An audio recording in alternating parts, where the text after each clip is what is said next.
आमचा शाळेचा अभ्यासक्रम कालबाह्य होता. आज काय स्थिती आहे? अ, अभ्यासक्रम म्हणतोयस तू, हं. तर अभ्यासक्रम आणि पाठ्यपुस्तक ह्या 2 वेगळ्या गोष्टी असतात. म्हणजे आपल्याला जे समोर येतं ते पाठ्यपुस्तक असतं. हं. अभ्यासक्रम त्याच्यावरती असतो. म्हणजे कसा? म्हणजे अ, अभ्यासक्रमावर आधारित पाठ्यपुस्तक तयार केलं जातं. अभ्यासक्रम ही एक व्यापक गोष्ट असते. मुलांनी काय शिकलं पाहिजे अ, एखाद्या धड्यातून हं, हं. किंवा वेगवेगळ्या घटकांमधून हे अभ्यासक्रम ठरवतो.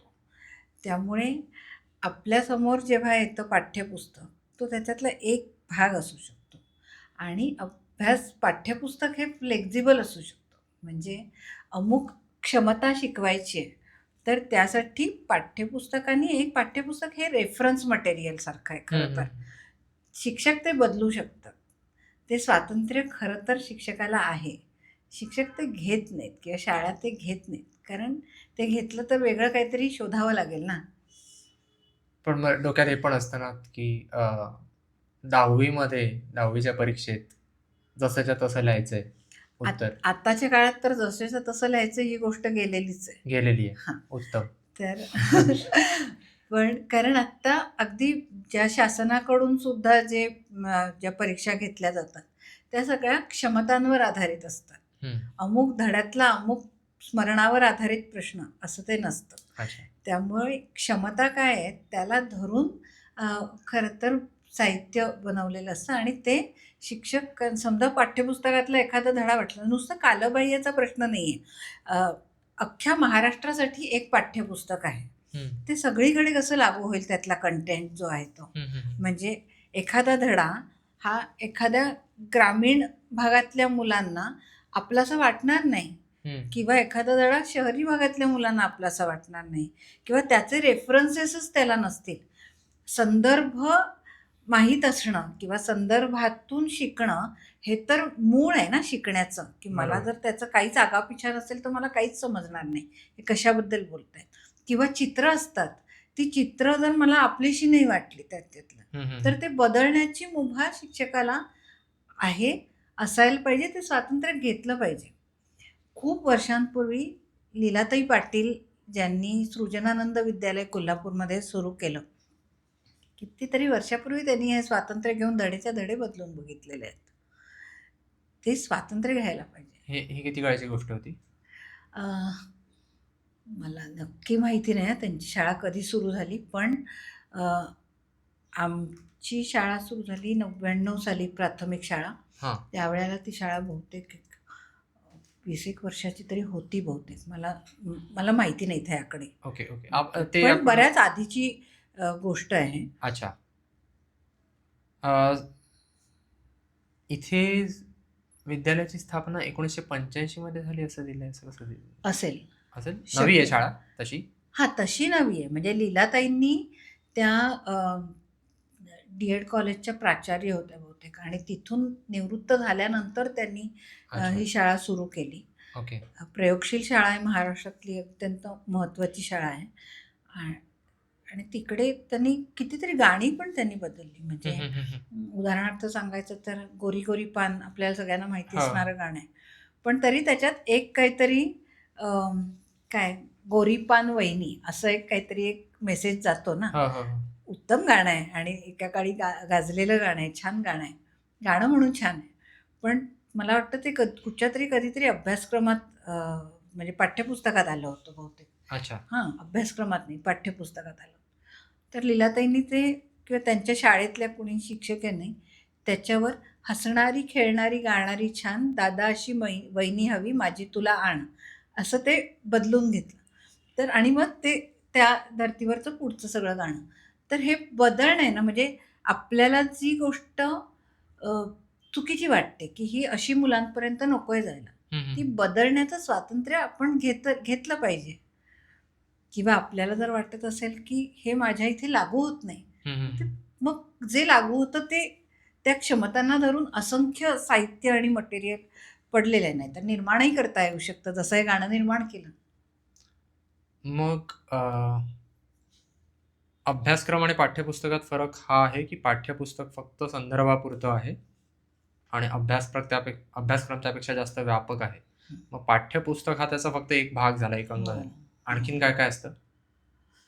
इतर खूप शैक्षणिक साहित्य असू शकतं ना, म्हणजे वर्गातली जी शिक्षण पद्धत आहे किंवा वर्गात ज्या पद्धतीने शिकवायचं आहे त्यासाठी तुम्हाला तुमचा जो काही कंटेंट आहे, जो घटक शिकवायचा आहे त्याच्यासाठी तुम्ही जे काही वापरणार आहात त्यासाठी अजून काय काय हवं आहे, मग तिथे तुम्ही मेथडवर जाता की मला काय गटकाम द्यायचं आहे तर मला काय करायचं आहे, मग तिथे कार्ड्स लागणार आहेत का, इतर काय काय साहित्य लागणार आहे.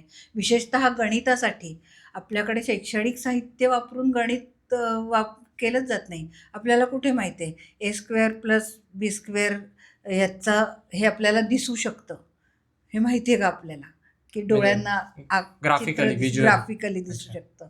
हे कधीतरी अरुण माळवणकर म्हणून होमी भाभा सायन्स सेंटरला एक सर होते, आता ते नाही आहेत, त्यांनी दाखवून दिलं किंवा भागाकार दिसतो कसा, हे माहिती नाही. आपण आकडेमोडीतच अडकलेले आहोत. तर हे सगळं दिसलं तर मुलं वेगळं शिकतील ना. प्रत्यक्षात त्याचा वापर कसा होय, होतो. एक जे डोक्यात असतं की मी एक्स आणि वाय सोडवून काय मिळवलं काय आयुष्यात. मिळणार, पण त्याचं कुठेतरी व्हिज्युअल असू शकतं. बरोबर. मग आता अभ्यासक्रम कालबाह्य आहे असं नाही म्हणता येणार. नाही, आणि तो बदलत आहे. म्हणजे असा नाही की तो वर्षानुवर्ष तसाच्या तसा ठेवला. तो पण आजच्या काळाच्या काळाला बरोबरीने तो धावतोय आणि आता NEP नवीन सगळं आल्यानंतर तो त्याप्रमाणे सुद्धा ते बदलण्याचं काम सुरू आहे. पाठ्यपुस्तकही बदलत आहेत, पाठ्यपुस्तकाचं दिसणं बदलत आहे. हे सगळं आयडियल आहे असं नाही मी म्हणणार. त्याच्यात अनेक गोष्टी यायला हव्या आहेत, बऱ्याच गोष्टी नाही आहेत असं पण आहे. पण त्या सगळ्याचा मग अभ्यास करणारी माणसं अभ्यास करतायत आणि त्यात बदल सुचवत आहेत. त्यातले काही बदल होत असतात, काही होत नसतात. सगळं आयडियल आहे असं नाही आहे. पण अभ्यासक्रम आणि पाठ्यपुस्तक आणि पुन्हा आपल्याला जे सांगायचं आहे ह्या काही मूलभूत गोष्टी आहेत, त्याला ना कोणीच अडवलेलं नसतं.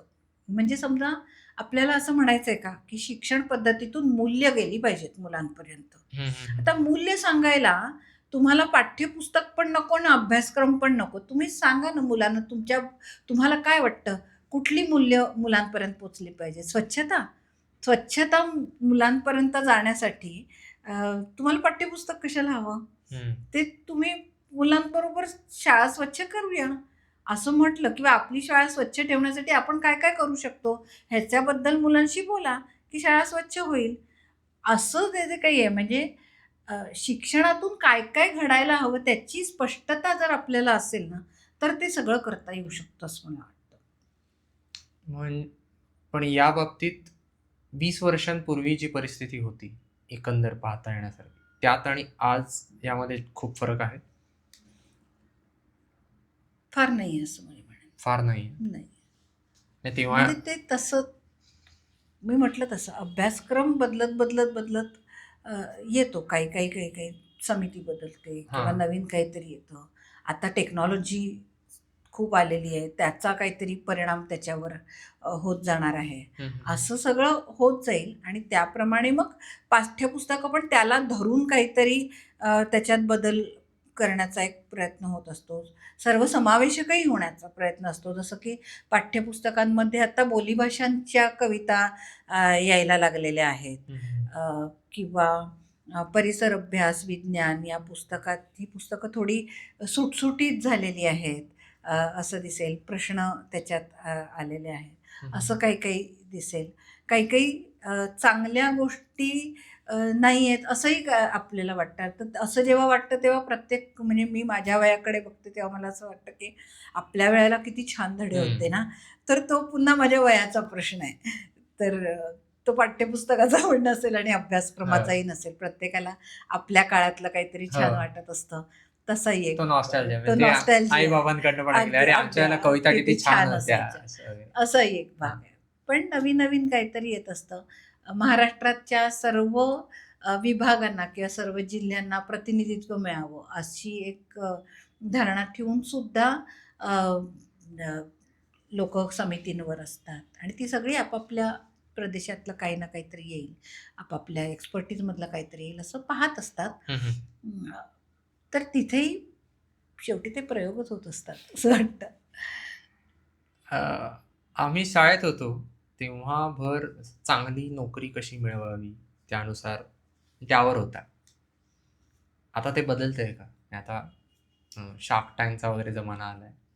तर मग आता शाळा त्या हिशेबाने तो आविर्भाव म्हणा, तो दृष्टिकोन म्हणा, वेगळ्या मुलांना देतात का, की उद्योजक व्हा म्हणा किंवा काही स्वतःचं काहीतरी चालू करा. एकतर ना, म्हणजे तू जेव्हा म्हणतोस की आम्ही शाळेत होतो तेव्हा मला तो काळ ओके, मग आता 20 वर्षापूर्वी 20 वर्षापूर्वी तुमच्यासाठी तो फार अलीकडचा असेल. तो अगदीच अलीकडचा वाटतंय, पण तरी सुद्धा अगदी पूर्वीपासून ना शिकण्यातून नोकरी मिळावी हां. असा एक आपल्याकडे उद्देश आहेच हां. सगळ्यांचा, तो आजही आहे. आणि पुन्हा कसं आहे की तुम्ही कोणत्या घरातून येता त्याच्यावर सुद्धा तो जास्त अवलंबून. ठरतं. ते म्हणजे आजही कितीतरी मुलांना शिकल्यानंतर नोकरी त्यातनं मिळावी ही गरज आहे त्यांची, जगण्याची गरज आहे. आणि कितीतरी मुलांना ज्या घरांमध्ये आर्थिक स्थैर्य आहे तिकडे ती गरज नाही आहे. त्यामुळे वेगवेगळ्या स्तरांमध्ये वेगवेगळ्या समाजातल्या घटकांमध्ये हे प्रश्न वेगवेगळे असू शकतात. पण पूर्वीपासून आत्तापर्यंत शिकण्यातून काहीतरी मिळावं ही गोष्ट आहेच. तर त्याला धरून मग तो अभ्यासक्रम असतो का, तर मी असं म्हणेन की अभ्यासक्रम किंवा एकूण शिकणं हे त्यासाठी तसं डायरेक्ट कधीच नसतं. म्हणजे आपण एक गोष्ट शिकतो आणि मग आपण नोकरीला लागल्यावर किंवा कुठलं जे काही काम आपण करतो त्यावेळेला आपण म्हणतो की हे काय शिकत असताना समजलं असतं तर बरं झालं असतं.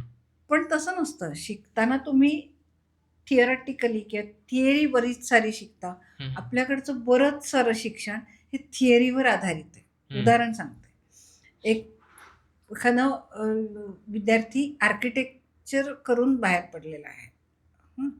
आता तो आर्किटेक्ट झालाय, आता तो डिझाईन्स करतो, पण म्हणजे त्याला ओळंबा लावता येईल का, त्याला स्वतः लावायचं आहे का माहिती नाही. पण त्यांनी जे डिझाईन केलंय ते काहीतरी हायपोथेटिकल केलं तर असं नाही चालत ना. ते घर उभं राहिलं पाहिजे. उभं राहण्यासाठी म्हणून त्याच्यात जे काही असेल ते कदाचित तिथे उभा असणारा कॉन्ट्रॅक्टर सांगतो की अरे सर हे असं नाही होणार हां, किंवा कामगार सांगतो की हे असं नाही होणार हां, हे म्हणजे तुमचं इंजिनियर सांगेल.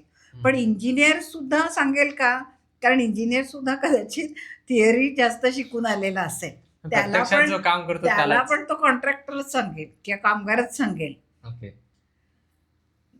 असं आणि प्रत्येकच बाबतीत असं होतं की तुम्ही इथे एक शिकता, तुम्ही प्रत्यक्षात जेव्हा प्रोफेशनमध्ये येता तेव्हा तुम्हाला नव्याने शिकावं लागतात गोष्टी. मग असं पाहिलं तर मग आदर्श अभ्यासक्रम कसा असायला हवा, त्यात कुठल्या गोष्टी असायला हव्यात आणि विशेषतः मुलांना स्वतंत्रपणे विचार करायला प्रोत्साहन तो अभ्यासक्रम कसा देईल? शाळेने काय करता येईल, शाळेच्या पातळीवर काय करता येईल त्यासाठी? मी बरेच प्रश्न विचारले, मी एखादी सुरुवात करतो. नाही, आदर्श अभ्यासक्रम कसा असावा? नाही ठीक आहे ना, म्हणजे आपण पहिल्यापासून बोलत आलोय तोच धागा मला असं वाटतं की पुढे येतोय की अभ्यासक्रम एक असतो, त्याच्यावर आधारित एक पाठ्यपुस्तक बनवलेलं असतं, पण ते सगळं शेवटी वर्गात घेऊन जाणारे शिक्षक असतात.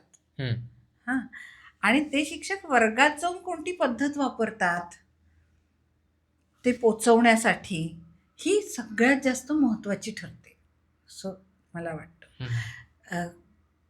तिकडे जाऊन तुम्ही मुलांशी संवाद कसा साधताय, मुलांना बोलण्याची संधी किती मिळतेय, सांगण्याची संधी किती मिळतेय, प्रश्न विचारण्याची आणि प्रश्न तयार करण्याची, कारण एकदम कोणीच प्रश्न विचारणार नाहीत की आता तुम्हाला काही अडलंय का, तर मला अजून कळलेलंच नाही आहे, तर अडेल कुठून, तर मग तिथे तुमची काय मेथड असू शकणार आहे, काही असू शकते का मेथड, वेगवेगळ्या वयाची वयाबद्दल बरोबरचा अनुभव वेगवेगळा आहे बरं का. म्हणजे पहिलीची मुलं असतात ना, त्यांना प्रश्न विचारा म्हटलं की ती सुरू होतात. हम्म. साधारणपणे हे 5वी पर्यंत चालतं. हा. मग हळूहळू मुलं प्रश्न विचारण्याची कमी होतात जसजशी ती सेल्फ कॉन्शियस होतात. हं. जसं त्यांना असं वाटायला लागतं की मी काही विचारलं तर कोणी हसेल का, माझं चुकेल का, ही त्यांच्यात आतली भावना जसजशी तयार वाढत व्हायला जाते. लागते, वाढत जाते, तसतसं त्यांचं प्रश्न विचारणं कमी होतं. आगाऊपणा कमी कर, चोमडेपणा कमी कर, नाही, असं कोणी म्हटलं नाही ना तरी सुद्धा असतं. आणि दुसरं असं असतं की त्यांच्या प्रश्नाला उत्तर मिळतंय का हे पण ते जोखत असतात, की माझ्या प्रश्नाला कशा पद्धतीने उत्तर मिळतंय. आपली बरीचशी सिस्टीम ही प्रश्न मी शिकवते ना, मी प्रश्न विचारणार, तू उत्तर द्यायचं, अच्छा. याच्यावर आधारित असते. आणि मग काही अडलंय का तर तू प्रश्न विचार. तर त्याच्यापेक्षा वेगळं काही घडू शकतं का प्रश्न विचारण्यासाठी? म्हणून मी म्हटलं की प्रश्न तयार करण्याची संधी आपण त्याच्यात त्या पद्धतीत घालतोय का, माझ्या शिकवण्याच्या पद्धतीत. हँड्स ऑन करायला काही आहे का, करून बघायला काही आहे का. आणि मग ते फक्त आपल्याला असं वाटतं की विज्ञानाच्या प्रयोगशाळेतच. हां, पण इतिहासात काही असेल का, म्हणजे लगेच शस्त्र तयार करायची नाहीये, पण काही मिळून करायचंय, मिळून तयार करायचंय, किंवा मिळून एखादा काही धडा आहे त्याच्यावर त्याच्याशी संबंधित काही व्हिज्युअल्स तयार करायचे का, टेक्नॉलॉजीची मदत घेता येईल का मुलांना. संगणकाचा तास हल्ली असतो, तिथे काही शोधायला देता येईल का, माहिती त्यांनी शोधणं असं काही होऊ शकतं का, अशा सगळ्याची संधी असली पाहिजे. गंमत काय होते की 2री-3री पर्यंत खरं तर वाचन अस्खलित आलं पाहिजे, लेखन अस्खलित आलं पाहिजे, आणि पुढचं सगळं शिक्षण त्याच्या आधारावर असलं पाहिजे. आपल्याकडे 9वी-10वी झालं तरी शिक्षक जाऊन वर्गात धडा वाचून दाखवतात, है ना. वाचता येतंय ना, त्याला धरून आता त्यांना काम द्या, तर ते वाचतील. नाही तर वाचन शिकवलं कशाला. त्यांचं ते लिहितील, जे काढलंय त्याचं, म्हणजे जे काही करायचंय त्याच्या आधारावर ते काहीतरी त्यांचं ते करतील ना. आपण दमायचं नाहीये. मग बऱ्याच मुलांना 9वी-10वीत आल्यानंतर सुद्धा नीट वाचता येत नसतं. त्याच्यासाठी सुरुवातीला काम व्हायला पाहिजे, पण अडचणी पण असतात. त्या साधारण 15% मुलं यांना लेखन वाचनाची अडचण असू शकते, जी नंतर हळूहळू कमी होते, किंवा त्याच वेळेला काहीतरी बॅकलॉग राहिलाय म्हणून ती असू शकते. ह्याच्यावर स्वतंत्र काम करावं लागतं, त्याच्यासाठीची सोय असायला लागते. आमच्या शाळेत ती सोय आहे. वेगळं काम केलं जातं, पण त्यांना त्यातून न्यूनगंड पण नाही द्यायचं आहे. असं सगळं सांभाळत ते काम करायला लागतं. पण अशी काही मुलं असतात, बाकीच्या सगळ्यांना येत असतं वाचता. आता आपण शाळेचा विषय निघाला तर एक विचारायचं आहे की एक आपण पाहतो मराठी माध्यमात मुलांची संख्या रोडावतीये, या विषयीच्या बातम्या सारख्या येत राहतात. दुसरीकडे लोक हे विचारत राहतात की चांगल्या मराठी शाळा आहेत कुठे वगैरे. मला पहिला प्रश्न हा पडला की आता मी पुन्हा म्हणतोय आम्ही शाळेत असताना पण 70 मुलं असायची वर्गात. शिक्षकांना अर्ध्या मुलांची नावं पण माहिती नसतील. इतक्या प्रमाणात मुलं असल्यावर काय होणार, लक्ष कोणाकडे देणार, कधी देणार, कसं देणार. मग जर मुलं कमी होत आहेत मराठी शाळेत, मराठी वर्गात, तर ती चांगली गोष्ट आहे ना एका अर्थी. कारण आता एका शिक्षकाला जास्त लक्ष देता येईल. जे आधी 70 होते ते समजा आता 40वर आलेत किंवा 40 ते 20वर आलेत, तर प्रत्येक मुलाकडे जास्त लक्ष देता येईल शिक्षकाला. बरोबर आहे. म्हणजे आपल्याला काय म्हणायचं, शिक्षक विद्यार्थी प्रमाण ह्याच्यावर येतोय ना आपण, ते कमीच असलं पाहिजे. नाही 70 मुलं आणि एक शिक्षक हे चुकीचंच आहे. पोचता पण यायचं नाही पूर्वी, म्हणजे 5च्या मुलांपर्यंत शिक्षक पोचूही नाही शकायचं, इतकं ते गच्चूट भरलेले वर्ग होते. आणि आता ते कमी झाले. पण शिक्षक संख्या वाढली पाहिजे. आता काय झालं, मुलं कमी झाली, शिक्षक पण कमी झाले. असं नाही राहिलं की शिक्षक तेवढेच आहेत पण मुलं कमी झाली आहेत. मराठी शाळांमधले शिक्षकही कमी झाले. हो, ज्या विशेषतः अनुदानित शाळा आहेत हां, तिकडे शिक्षक कमी झाले ना. अच्छा. मुलं कमी झाल्यावर सरप्लस झाले ना शिक्षक. हा ओके. वेगळाच प्रश्न आहे. त्याच्याबद्दल आपण बोलायला घेतला तर पूर्ण वेळ आपल्याला त्यावरच बोलायला लागेल. त्यामुळे हे समजून घेऊया की हे बरोबर आहे. शिक्षक विद्यार्थी प्रमाण काहीतरी एक असलं पाहिजे. आयडियल काहीतरी मॅक्झिमम 30 वगैरे असायला पाहिजे. आणि आत्ता दिसतंय शाळांमध्ये तसं असताना. पण त्याचप्रमाणे शिक्षकही कमी झाले. म्हणजे 30पेक्षा कमी असं नाही झालंय की पुन्हा 60 मुलांचेच वर्ग भरलेत असं नाही आहे.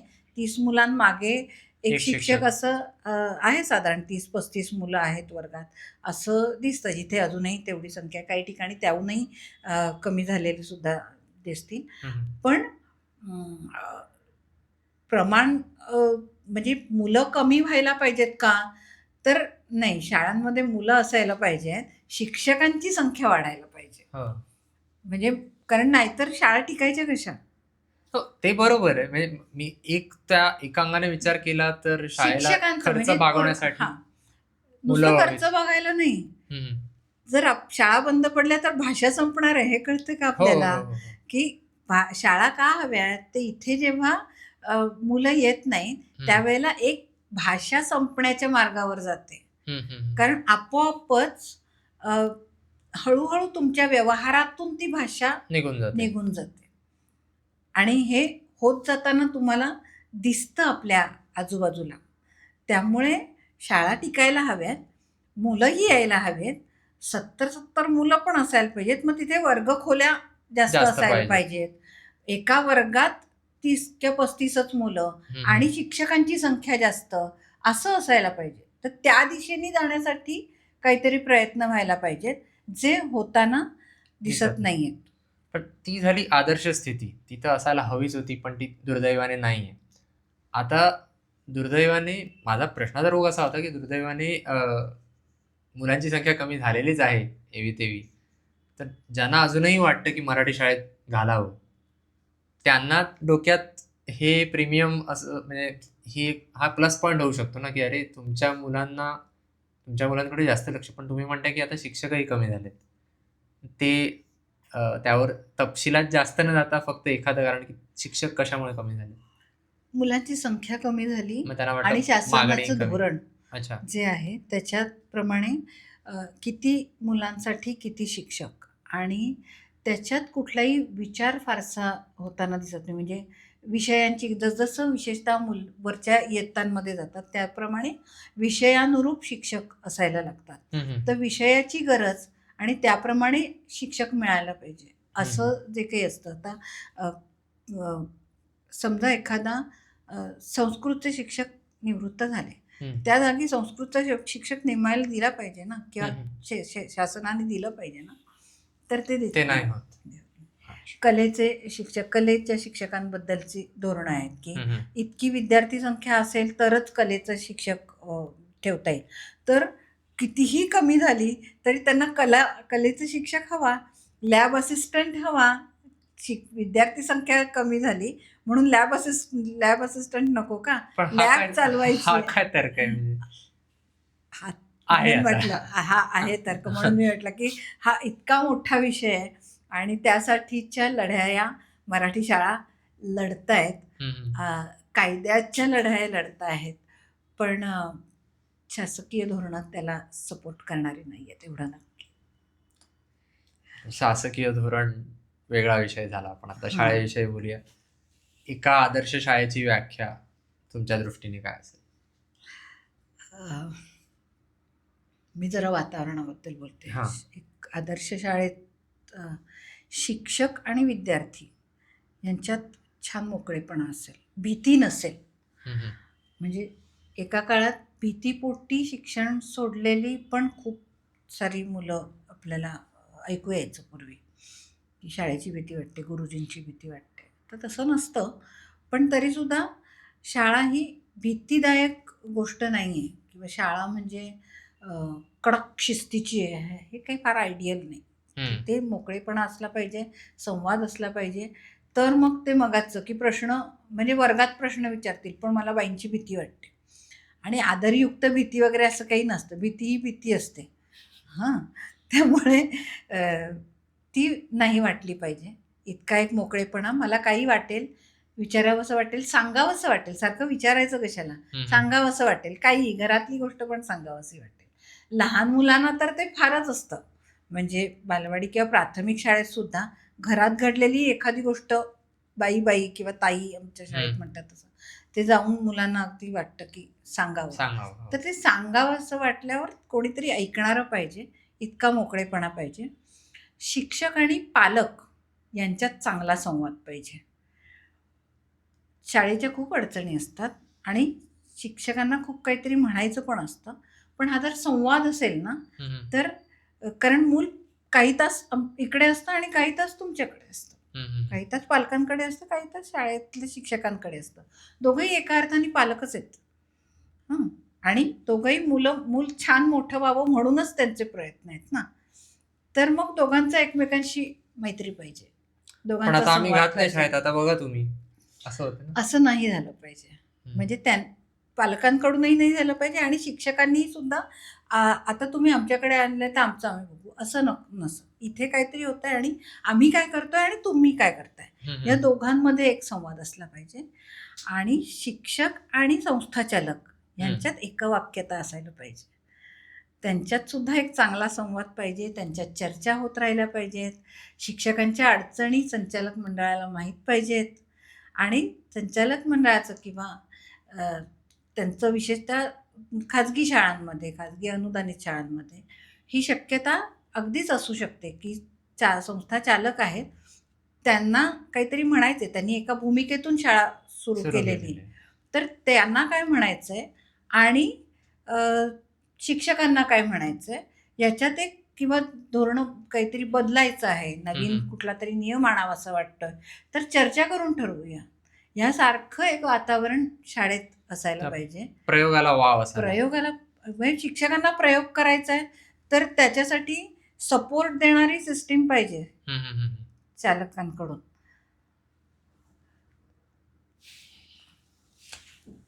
अगदी आदर्श नसेल शाळा, कारण मर्यादा असतात वेगवेगळ्या, तरी 3-4 गोष्टी शाळांमध्ये असायलाच हव्यात की बाबा या शाळेत या गोष्टी तरी मुलांना मिळाल्याच पाहिजेत. अशा कोणत्या सांगाल? पहिलं तर स्वच्छता अख्ख्या शाळेची. शौचालयासकट. म्हणजे भयान असतात शाळांची शौचालय, कितीतरी शाळांची. तर त्याहीमुळे मुली शाळेत जात नाहीत अशी स्थिती आहे अनेक ठिकाणी. जिल्हा परिषदेच्या शाळांमध्ये कितीतरी ठिकाणी आहेत, प्रायव्हेट शाळांमध्ये सुद्धा. आणि किंवा स्वच्छ असला पाहिजे परिसर, छान वाटलं पाहिजे आणि तिथे जावं असं वाटलं पाहिजे. तर प्रसन्नता असली पाहिजे. शिक्षकांना सुद्धा असं वाटलं पाहिजे ना की तिथे जावं, माझी नुसती ती काम करण्याची जागा नाही, तर त्याची ओनरशिप वाटण्यासाठी ती स्वच्छता. आणि मग ती करण्यासाठी मी असं नाही म्हणणार की कोणाला तरी नेमायलाच पाहिजे, शिपाईच असली पाहिजे, ते ठीक आहे, त्या ज्या काही व्यवस्था असतील त्या, पण सगळ्यांचाच सहभाग असला पाहिजे खरं तर त्याच्यात, ते स्वच्छ ठेवण्यात. यासाठीच्या कोणकोणत्या व्यवस्था बसवता येतील त्या बसवा, पण जागा स्वच्छ असली पाहिजे, हे एक. दुसरं मग अशी म्हटलं जसं की घडलं पाहिजे तिथे काहीतरी, किमान शिक्षक आणि विद्यार्थी वर्गात असतात तिथे काहीतरी करायला मिळते, आपण मिळून काहीतरी करतोय. नुसतं शिकवणं होतंय किंवा नुसत्या सूचना दिल्या जातात या प्रकारचं वातावरण नको. आला दिवस ढकलला असं नको. अगदी तसं नसतं, पण कोणीतरी सांगतंय आणि कोणीतरी ऐकतंय ह्या प्रकारे जाऊन आता मी काहीतरी करणार, 4 तास बसणार आणि परत येणार, असं न होता मला आज जाऊन काहीतरी करायचंय ह्या प्रकारची एक उत्सुकता मनात रोज वाटेल किंवा मला माहीत असेल की आज मला जाऊन काय करायचंय, हे माझं काल ठरलेलं आहे, ह्या प्रकारचं काहीतरी घडत असेल अशी एक व्यवस्था किंवा अशा पद्धतीची शिक्षण पद्धती मी म्हणेन की असायला पाहिजे. आणि हे मी किमानमध्येच धरेन. म्हणजे हे फारच आदर्श नाही, मी आदर्शामध्ये नाही जाणार, हे किमान आहे, एवढं तर असायला पाहिजे. भीती नको, शिस्त पाहिजे, कारण शिस्त शिकण्याची पण ती एक जागा आहे, पण त्या शिस्तीचा बडगा नको, किंवा मुलांवर त्याचा काय परिणाम होतो याची जाण शिक्षकांना असायला पाहिजे. माझ्या कुठल्या वाक्याने काय घडेल किंवा कुठल्या मुलाचं शिकणं थांबेल ह्या प्रकारचं वातावरण नको, की साध्या साध्या गोष्टींचे परिणाम होत असतात. म्हणजे आमच्या शाळेच्या संदर्भात बोलताना मी पुढे सांगणारच होते की युनिफॉर्म साधा आपलं शर्ट पॅन्ट असतो, मुलं ओळीत येतात आणि मग येता येता कोणीतरी म्हणतात शर्ट आत, शर्ट खोचलेला नाही तुझा, तू रांगेच्या बाहेर. मग 4 मुलं हसतात आजूबाजूची आणि असं करत, आणि मग ते शर्ट खोचून वर्गात जातो. आणि ते हसणं आहे ना, ते लक्षात राहतं मुलांच्या. आणि पहिली तासिका ना मेंदूची त्याच्यात जाते, हे आपल्या लक्षातच येत नाही की शिकणं कशा कशामुळे थांबतं. तर हीच जाण पाहिजे.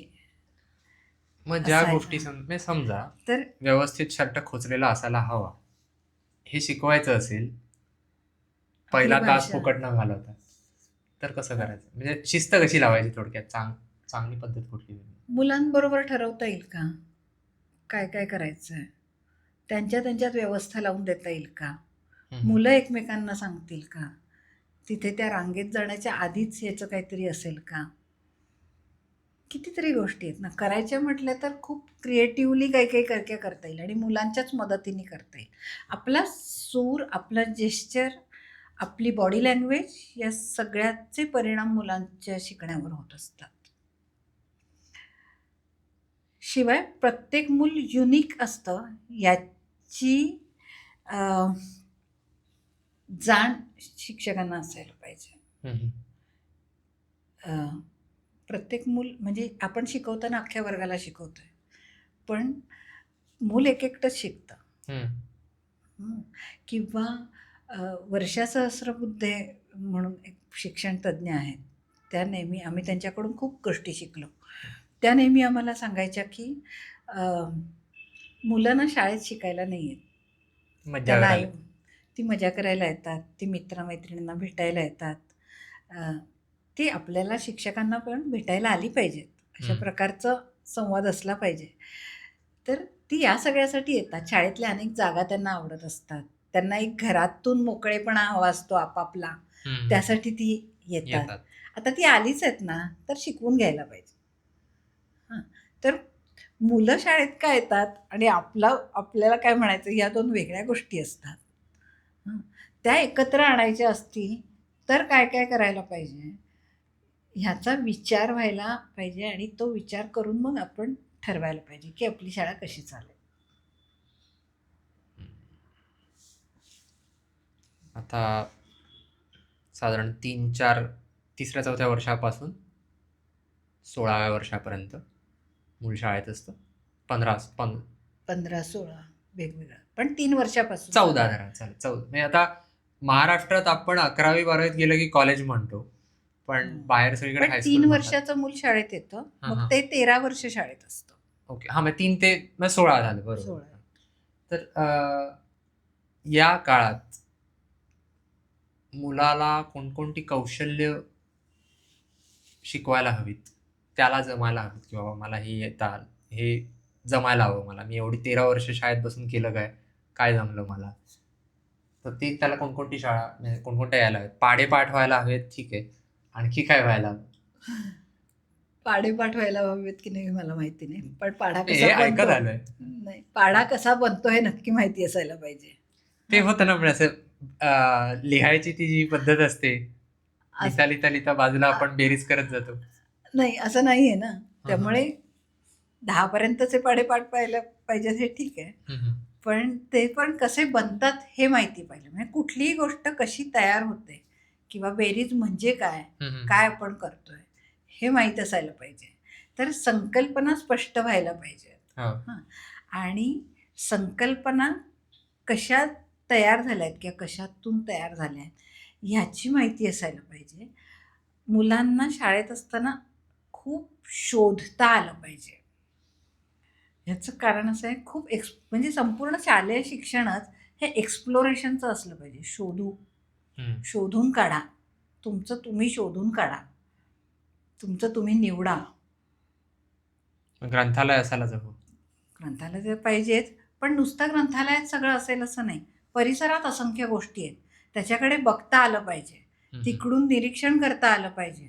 कारण या पुढचं सगळं जे जग असणार आहे ते तुम्ही शाळेत किंवा अगदी कॉलेजमध्ये सुद्धा इतकं शिकाल. त्याच्या बाहेरचंच काहीतरी तुम्हाला लागेल. इतक्या वेगाने सगळं बदलतंय की 5 वर्षांनी मला कशाची गरज लागेल हे नाही माहिती. तर तुम्ही आत्ता शाळेत शिकलेल्या गोष्टींची कुठे घेऊन बसता की मी एवढं शिकवेन, हे मला उपयोगी पडेल ना आयुष्यभर. त्या तर फार बेसिक क्षमता आहेत. त्याला घेऊन पुढे त्याच्यावर डोंगर रचायचा आहे आणि खूप नवीनच शोधायचं आहे. तर शोधणं माहीत असायला पाहिजे. म्हणजे रंगपेटीतून रेडीमेड रंग घेतला आणि लावला, हे नको.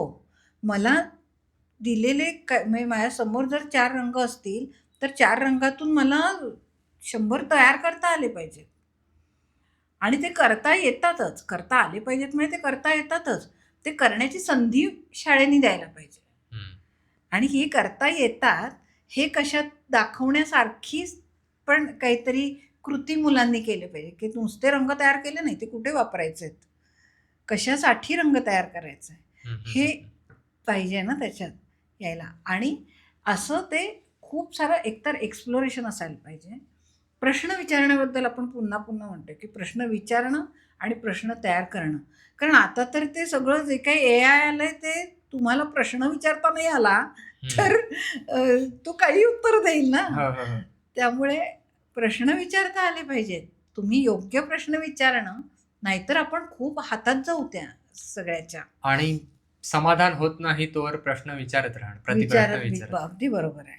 आणि शिकून घेतायला पाहिजे. नवीन गोष्टी शिकून घेतायला पाहिजे. शाळेत काय आता त्रिभाषेच्या बद्दलचं काही सुरू आहे. पण जगात तुम्ही गेलात तर तुम्हाला कुठली तरी वेगळीच भाषा शिकावी लागेल. तुम्ही जिथे कुठे जाल तिकडची भाषा शिकून घ्या. किंवा वेगवेगळ्या राज्यात गेलात तर तुम्हाला तिकडची भाषा शिकायला पाहिजे. पण आम्ही एकाविषयी वाटली पण पाहिजे.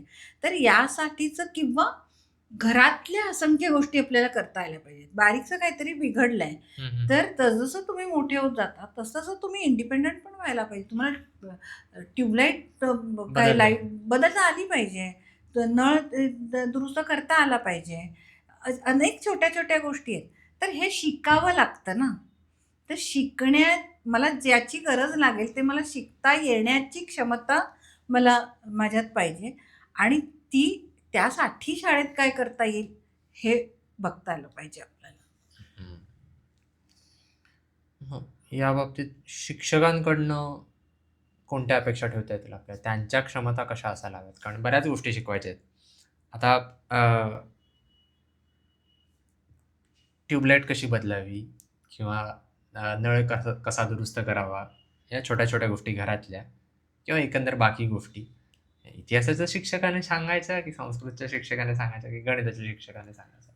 मूल फक्त शाळेत शिकत नाही, घरी पण शिकत आणि आजूबाजूला उदाहरणं घेतली फक्त. पण एक म्हणजे ह्याच्यासाठी मग काय असू शकेल.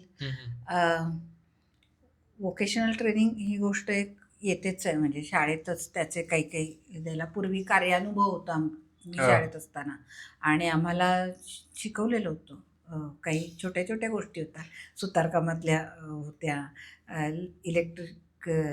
इलेक्ट्रिकल काही गोष्टी होत्या, बागकामातल्या काही गोष्टी होत्या, कलम कसं करायचं वगैरे.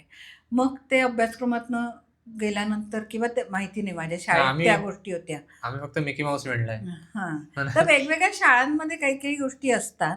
तर तसं तर मी ते स्वातंत्र्याबद्दल म्हटलं की शाळा आपापलं स्वातंत्र्य घेऊन कोणत्या गोष्टींचं एक्सपोजर देऊ शकते, ही एक गोष्ट झाली. सगळ्या गोष्टी इतिहासाच्या किंवा विज्ञानाच्या किंवा गणिताच्या किंवा भाषेच्या शिक्षकाला यायला हवं असं नाही. आपल्या पालकांमध्ये अनेक माणसं असतात. त्यांच्यातल्या काही जणांना बोलवून तुम्ही काही गोष्टी शिकवू शकता का? हे ह्याची ही संधी आपण काय तयार करू शकतो हे बघणं ही एक गोष्ट आहे. शिक्षकाला काय असायला पाहिजे तर त्यांच्यात त्याच्या विषयाचं ज्ञान असायला पाहिजे. शिकवण्याच्या वेगवेगळ्या पद्धती माहिती असायला पाहिजेत. वेगवेगळ्या अ, प्रकारे शिकणारी मुलं आपल्या वर्गात असतात. म्हणजे किमान बोलायचं झालं तर काही मुलांची ऐकून शिकण्याची क्षमता असते. काही मुलं लिहून किंवा हाताने करून काहीतरी शिकत असतात. तर ते वेगवेगळं असू शकतं प्रत्येकाचं. शिक्षकाला माहिती पाहिजे ह्या वेगवेगळ्या सगळ्या अनेक प्रकारची मुलं माझ्याकडे आहेत. वेगवेगळ्या इंटेलिजन्सची मुलं आहेत. तर हे तर आहेच. पण त्याहीपेक्षा मला जे महत्त्वाचं वाटतं ते पेशन्स पाहिजे. प्रचंड प्रकारचा. आपली एकूण शिक्षण पद्धती कशावर आहे माहिती आहे का? आजचं उत्तर आज. अगदी बालवाडीपासून. म्हणजे आपल्याला असं वाटतं की आज शिकवायला घेतलंय ना ते आज संपलं पाहिजे. पण आज मला नाही कातर धरता आली तर ती उद्या येईल. आज मणी नाही होता आला तर उद्या येईल, परवा येईल, 1 महिन्याने येईल. पण माझं मला प्रयत्न करू देत.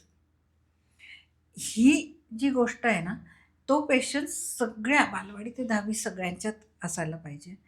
सांगा पटापट. ती पटापटची घाई करायला नको. दुसरं न्यूट्रल राहता आलं पाहिजे. आपण सगळीच माणसं म्हणजे मी फक्त शिक्षक नाही म्हणत. आपण व्यक्ती म्हणून बायस असतोच. म्हणजे आवडते विद्यार्थी वगैरे होते. अगदी किंवा कुठलाही माणूस तू मला बघितल्यानंतर पण एक काहीतरी मनात आता ही बाई कसं बोलेल ह्याच्याबद्दलचं एक काहीतरी मनात तयार होत असतं आपल्या. आणि असे वेगवेगळे बायसेस घेऊन आपण मुलांसमोर जातो. त्यावेळेला आपल्या मनात चांगला विद्यार्थी आणि मग चांगला नसलेला, वाईट नाही म्हणत आपण, पण चांगला असलेला जेव्हा असतो तेव्हा कुठेतरी चांगला नसलेला आपल्या मनात तयार झालेलं असतं. आणि ते घेऊन आपण वर्गात जातो. ते घेऊन आपण त्या मुलांसमोर जात असतो आणि त्याचा मुलांच्या शिकण्यावर परिणाम होतो. मुलांना ते समजतं की माझ्याकडे कोण कसं बघतंय. साधी गोष्ट असते की वर्गात सगळी मुलं बसलेली नकळता एका ठराविक ठिकाणी बघून बोलत असलो की इकडची मुलं आपोआप गैरहजर होतात. मला वाटतं की माझ्याकडे बघितलं जात नाही, तुम्ही इथे काहीही केलं तर चालेल. ते हजरच नसतात वर्गात मनाने. तर याचं भान असणं म्हणून ते म्हटलं की माझ्या विषयाचं ज्ञान असणं ही एक गोष्ट. मला पद्धतींची माहिती असणं हे वेगळं. पण मूल कधी शिकतं, कसं शिकतं हे तर आहेत. पण कधी शिकेल तर माझं त्याच्यात काहीतरी एक नातं असेल, तयार झालं असेल तेव्हा ते शिकेल. ते नातं एस्टॅब्लिश करणं, त्याच्यासाठी त्या मुलाला शाळेत यावंसं वाटणं, हे शिक्षकांच्यात खूप असलं पाहिजे. त्यामुळे मूलपणाचं भान मी म्हणेन त्या शिक्षकांच्यात आहे. आणि मूल म्हटल्यावर आपल्याला बऱ्याचदा वाटतं की फक्त लहान मुलं, बालवाडी किंवा त्याच्याहून थोडी मुलं आणि आता मोठी झालेली मुलं ही आपण मूल या सदरात धरत नाही. पण एकूण आयुष्याच्या तुलनेत ते 15-16 वर्षाचं मुलंही मुलंच आहे. आणि त्यांच्यात तर विशेषतः 7वी-8वीच्या पुढे शारीरिक बदल होत आहेत, मानसिक बदल होत आहेत. जग एका नव्या नजरेने ती बघायला लागलेली आहे. त्यावेळेला त्यांच्याबरोबर आपल्याला वागता येणं. लहान मुलांच्या बाबतीत खूपदा असं होतं की त्यांना आपण इतकं लहान समजतो. तर प्रत्येक वयाचं मूल हे पूर्ण मूल म्हणून त्याच्याशी वागता येणं त्याच वेळेला हे सोपं नाही आहे. थोडीशी तारेवरची कसरत आहे आपल्यासाठी. पण आपल्याला हे माहीत असायला पाहिजे. म्हणजे मी माझ्या आईपेक्षा लहानच आहे की, पण म्हणून माझ्या आईने मला म्हटलं अगं लहानच आहेस तू तर मला चालेल का? नाही ना. तसं ते 3 वर्षाचं मूलसुद्धा जे आहे, 4 वर्षाचं जे मूल आहे ते पण लहान समजून आलेले म्हणून त्याच्याशी न वागता पूर्ण मूल, त्याच्या वयाचं पूर्ण क्षमता असणारं मूल म्हणून त्याला हे जग वेगळ्या नजरेने दिसते. अगदी फिजिकली सुद्धा मी जेव्हा इथे बसते किंवा मी इथे उभी राहते तेव्हा मला हे टेबल इथून दिसतं आणि त्या मुलाला ते खालून दिसतंय. त्याला दिसणारी जागा वेगळी आहे. हे माहीत असणं शिक्षकाला आणि त्याचा आदर ठेवून त्याच्याशी बोलता येणं, ती समज मनात ठेवणं हे महत्त्वाचं वाटतं.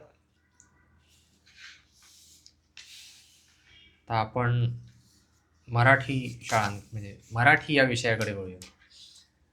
एक मराठी शाळेच्या संदर्भात साधारण बालकांची मानसिकता काय असते? म्हणजे लोकांना एक असतं आजकाल मराठी शाळा उरल्यात कुठे, दुसरं असतं इंग्लिश जगाची भाषा आहे, तिसरं असतं मराठी शाळेत कुठल्या प्रकारची मुलं येतात, आम्ही आमच्या मुलांना तिकडे घालायचं की नाही, आणि आणखीन काय काय असतं. हे पण एक प्रकारचे बायसेस असतात ना. म्हणजे एकतर जी पिढी मराठी शाळेतून शिकून आज जगभर वावरते त्यांना ती इंग्रजीची भीती का वाटावी हे तर मला अजिबात कधी कळत नाही.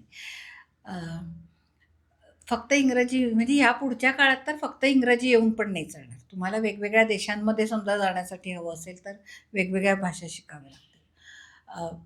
भाषेचा मुद्दा आत्ता तर मला वाटतं हळूहळू निकालातच निघेल, कारण ट्रान्सलेशन करायचं आहे तर तुम्हाला मदत आहे, अनेक गोष्टींसाठी मदत आहे. आणि पुन्हा मगाशी म्हटलं तसं की एखादी गोष्ट मला शिकता येते हे जर मुलांना शिकवलेलं असेल तर शिकतील की मुलं. शिकली ह्याच्या आधीही शिकलेली आहेत, याच्या पुढेही शिकतील आणि गरज लागेल तशी ती शिकतील. हा विश्वास आपल्याला ठेवायला हवा. शाळासुद्धा खूप प्रयत्न करत आहेत. म्हणजे इंग्रजीसाठी तर सगळ्या मराठी शाळा प्रयत्न करत आहेत, कारण इंग्रजी चांगलं यायला हवं ही गरज आहे आणि ही शाळांना त्याचं भान आहे आणि त्याची वेगवेगळ्या शाळा वेगवेगळे प्रयत्न करत आहेत. तर मग हा आग्रह जो काही आणि फक्त तेवढ्यासाठी इंग्रजी शाळेत घालणं हे काही पटत नाही. दुसरं असं की आपल्यावर पण विश्वास हवा ना, की मी पण काहीतरी करेन त्यासाठी, आणि मुलांवरही विश्वास हवा की मूल माझं शिकू शकेल की. या दोन्हीवर विश्वास इंग्रजीच्या बाबतीत मला असं वाटतं. दुसरा एक मुद्दा तू म्हणालास ते बरोबर आहे की माझं मूल कोणाबरोबर शिकतंय ह्याचं एक खूप असतं. आणि मग आता मराठी शाळांमध्ये कुठून मुलं येत आहेत तर सरमिसळ चांगलीच आहे की समाजातल्या सगळ्या घटकांची, असं का आपण विचार करत नाही. बऱ्याचदा भाषा कोणती शिकतील, शिव्या देतील का, हा तर मला अत्यंत हास्यास्पद मुद्दा वाटतो. यासाठी की सगळ्या स्तरातली मुलं आणि सगळ्या स्तरातली मोठी माणसं सुद्धा वेगवेगळ्या भाषांमधून शिव्या देतात. कुठल्या भाषेतली शिवी आपल्याला आवडते आणि कुठल्या भाषेतली नाही चालते हा विचार करण्याचा मुद्दा आहे. गाडी शिवी मिळमिळत वाटते ना, ती शिवी नाही वाटत. बघ, गाडी वेगाने घेऊन जातोय एक माणूस आणि मध्ये काहीतरी आलं आणि ते बाबा विशेषतः एक जोरात शिवी हसडतात. तिथे बाजूला मूल बसलंय किंवा मागे मूल बसलंय ह्याचं भान नसतं. मग आता कारमधले बाबासुद्धा देतातच ना शिवी. मग ते सगळं वस्तीतल्या मुलांवर का किंवा वस्तीतल्या पालकांवर का येऊन ठेपतं की वस्तीतून आलो म्हणजे ते शिव्या देतील? असा काही रिसर्च आहे का की वस्तीतून कोणीतरी करायला पाहिजे की वस्तीतून येणारी मुलंच शिव्या देतात? असा काही रिसर्च कुठलाही सांगत नाही. त्यामुळे हा मुद्दा आपल्याला वाईट कशाचं वाटतं की माझ्या घरात कोणीतरी काम करते व्यक्ती, तिच्या मुलाबरोबर माझं मुलं शिकेल. छान नाही आहे का हे? ह्याच्याबद्दल आपल्याला छान वाटत नाही ना? ही शोकांतिका आहे किंवा हे वाईट आहे असं मला हे माझं वैयक्तिक म्हणणं आहे. सगळी माणसं सारखी असायला पाहिजे.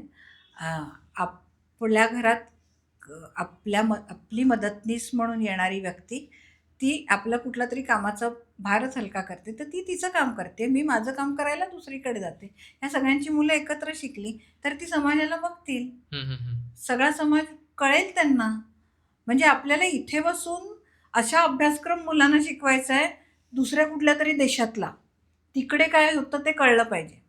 शेजारच्या जिल्ह्यात काय चाललंय हे नाही कळलं तरी चालेल.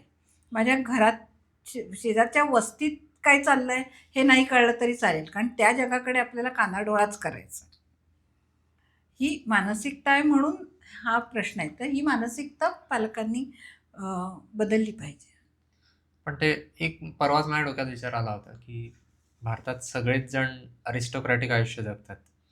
कारण कोणी कितीही गरीब असला किंवा खालच्या पातळीवर असला तरी त्याला वाटतं की मी दुसऱ्या कोणापेक्षा तरी मोठा आहे. त्यामुळे त्या अर्थी अशी उतरंड समता आहे म्हटलं तर विचारात. समता नाहीच असं आहे. नाही, विचारात. कारण प्रत्येकाला वाटतं मी कोणापेक्षा तरी शहाणा आहे. हो, आणि मी हे आता म्हणत असले तरी माझ्याही मनात कितीतरी बायसेस असतीलच. असं काही नाही, आपण कोणीच आयडियल नसतो, आपण माणूस आहोत, आयडियल नसतो. पण कुठेतरी बॅक ऑफ द माइंड, कुठेतरी आपल्या मनात ही गोष्ट असायला पाहिजे, आणि किंवा दुसऱ्या माणसाबद्दलचे हे किंतू नसले पाहिजेत. हे असं आहे म्हणून, म्हणजे ही कारणं पटत नाही. मी म्हणेन की मराठी शाळा चांगली असायला पाहिजे. मगाशी म्हटलं तर ती स्वच्छ असायला पाहिजे, तिकडे सुविधा असायला पाहिजे, तिथे चांगलं शिकवणं असायला पाहिजे, आणि याचा आग्रह पालकांनी धरला पाहिजे आवर्जून. म्हणजे मी असं नाही म्हणणार तुमच्या बाजूला कुठलीही शाळा आहे ती मराठी आहे म्हणून तुम्ही घाला, असं नाही. कुठलीही शाळा असेल तर ती इंग्रजी शाळासुद्धा जाऊन बघता का की केवळ इंग्रजी आहे म्हणून तिथे घालायचं, त्याचं नाव काहीतरी आहे म्हणून तुम्ही घालायचं, त्याची फी जास्त आहे म्हणजे ती चांगलीच असेल असं गृहीत धरून तुम्ही घालता, आणि मग नंतर तुम्हाला काही वर्षांनी लक्षात येतं अरे इथे कसं वागतायत मुलांशी इथे. तर असं कितीतरी तक्रारीही मी ऐकलेल्या आहेत. तर कुठलीही शाळा असेल तर मुलांना तिथे पाठवायच्या आधी आपण जाऊन बघितलं पाहिजे तिथलं वातावरण सुरक्षित आहे का, तिथे कशी शिकवतायत, तिथे सुविधा आहेत का, मैदान आहे का त्या शाळेला, प्रयोगशाळा आहे का तिकडे, की तिथे रेशो काय आहे मुलं आणि शिक्षक यांचा, तिथे पालकांशी वागण्याची पद्धत काय आहे, तिथे तुम्हाला उभं करतात की नाही अशा अनेक गोष्टी आहेत. तर त्या कुठच्याही शाळेच्यासाठी बघितल्या गेल्या पाहिजे. आज ज्यांना मराठी शाळेत घालायचंय त्यांनी अभि गोरेगावकर शाळा ती का निवडावी, तिच्यात काय विशेष आहे? ह्याच्यावर बोलायला लागलं तर 1 तास जाऊ शकतो. पण मी काही गोष्टी सांगते. एकतर अभि गोरेगावकर ही जी शाळा आहे ही 40 साली सुरू झालेली शाळा आहे. ती जुनी शाळा आहे आणि 5वी पासून ती शाळा होती. शाळेतला प्रवेश होतो तो बालवाडीत होतो आता, आणि त्या शाळेचं नाव आहे डोसीबाई जिजीबाई बालविहार, मग डोसीबाई जिजीबाई प्राथमिक शाळा, आणि मग 5वीत अभि गोरेगावकर इंग्लिश स्कूल. तर प्रवेश वेगवेगळ्या स्तरावर होतात. त्यातले मुख्यतः बालवाडीत होतात शिशुगटात प्रवेश, आणि नंतर 5वीत सुद्धा एक सोय आहे की 5वीत सुद्धा प्रवेश होतात. बालवाडीतली जी शिक्षण पद्धत आहे, एकूणच या तिन्ही शाळांमधली शिक्षण पद्धत आहे ती एकाला एक जोडून असाच तो सगळा पद्धत आहे. बालवाडीत विशेषतः आम्ही जे काही करतो ज्यातून मूल स्वतंत्रपणे विचार करायला लागेल किंवा स्वतंत्रपणे निवड करेल, आपलं शिकणं आपलं आपण करेल, या पद्धतीचा वापर तिकडे केला जातो. मुलं येतात आणि त्यांच्याशी काही बोलणं किंवा ते मिळून काही गोष्टी करतात, आणि नंतर ते काही वेळ आपापलं शिकतात. त्यांच्यासाठी वेगवेगळ्या कोपऱ्यात वेगवेगळ्या संधी असतात आणि तिकडे जाऊन ते आपापलं काही करतात, निवडतात बालवाडीत. त्यानंतर मग प्राथमिक शाळेत जेव्हा मुलं जातात तेव्हा सगळीकडेच खरं तर प्रेम आणि विश्वास मुलांवरचा, ह्या 2 मूलभूत गोष्टी आम्ही मानतो. भीती कशाची दाखवली जात नाही. मुलांना वर्गरचना ज्या आहेत ह्या मोकळ्या आहेत, बाकं नाही आहेत आमच्याकडे प्राथमिक शाळेपर्यंत. मुलांवर खेकसणारे शिक्षक नाही आहेत आमच्याकडे. नक्कीच सगळे शिक्षक प्रेमळ आहेत, आणि ह्याची मी अगदी खात्री देते. म्हणजे तुम्ही कोणी येऊन केव्हाही बघू शकता. त्याहूनही महत्त्वाचं म्हणजे जी सगळी वर्गरचना आहे ती इतकी मोकळी आहे की मुलं तिकडे हवी तशी वावरू शकतात. वेगवेगळ्या वेळेला वेगवेगळी वर्गरचना करून शिकवलं जातं. सर्व मुलांना सर्व गोष्टीत संधी असते, स्पर्धा नाही. एकही स्पर्धा आम्ही 4थीपर्यंत घेत नाही. कुठल्याही स्पर्धेला आम्ही पाठवत नाही. कारण आम्ही असं मानतो की 4थीपर्यंतच्या वयापर्यंत मुलं वेगवेगळ्या गोष्टी समजून घेत आहेत, करून बघतायत. अजून त्याच्यात प्रावीण्य प्राप्त नाही झालेलं की कुठच्यातरी स्पर्धेत जाऊन, कारण एकदा स्पर्धा म्हटली की ती गोष्ट आपोआप येते. बरोबर. तर आधी सगळ्यांनी आणि सहभाग घ्यायचा असतो, करून बघायचं असतं, हे मुलांना आधी कळलं पाहिजे. निवड करून कुठच्याच गोष्टीत काही मुलं काही करत नाही. सर्वच मुलांना सगळ्या गोष्टीची संधी मिळते. सर्व मुलांनी केलेलं काम डिस्प्लेवर लावलं जातं. निवडक मुलांचं काम लावत नाही. तर ह्या पद्धतीने प्राथमिक शाळेत काम केलं जातं. सगळ्या संधी आहेत. बालवाडीपासूनच संगीत शिकवलं जातं. संगीताचे वेगळे शिक्षक आहेत आमच्याकडे अगदी 10वीपर्यंत. 10वीपर्यंत संगीत शिकवलं जातं. हो. 8वीपर्यंत तर तासिकाच आहेत. 9वी-10वीला थोड्या संधी वेगवेगळ्या पण क्रिएट म्हणजे करून. पण गायन, वाद्य वगैरे असं सगळं? वाद्य नाही आहेत अजून. हं. पण गायन शिकवायला 8वीपर्यंत तर तासिकाच आहे. दर आठवड्याला संगीताची वेगळी तासिका. अच्छा. चित्रकलेवर आमच्याकडे खूप वेगळ्या पद्धतीने काम केलं जातं. प्रोसेस ओरिएंटेड काम आमच्याकडे करतो आम्ही. अगदी बालवाडीपासून ते होतं. आणि वार्षिक प्रदर्शन असतं, त्याला अगदी खूप वेगवेगळ्या म्हणजे चित्रकलेतले तज्ज्ञ येऊन सुद्धा ते बघतात आणि ते खूप सुंदर प्रदर्शन असतं. माध्यमिक शाळेत एकतर आमचं मैदान शाळेचं खूप मोठं आहे. म्हणजे बालवाडीपासून माध्यमिक शाळेपर्यंत सगळ्यांना उपलब्ध आहे.